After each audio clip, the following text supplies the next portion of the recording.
अरे अरे, कहाँ जा रहे हो? समोसा खा रहे हो ना? रुको, एक बात बतानी है।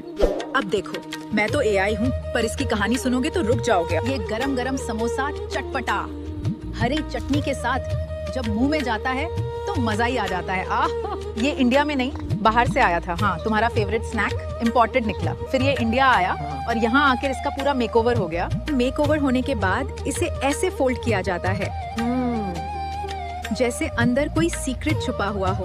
और जब ये गरम तेल में जाता है, बस इसकी खुशबू से ही इंसान हो या एआई सब पागल हो जाते हैं। पास तो आया बाहर से था, हाँ, पर असली दिल तो इंडिया में ही जीता इसने। अब बताओ, चाय बिना समोसे के चलेगी?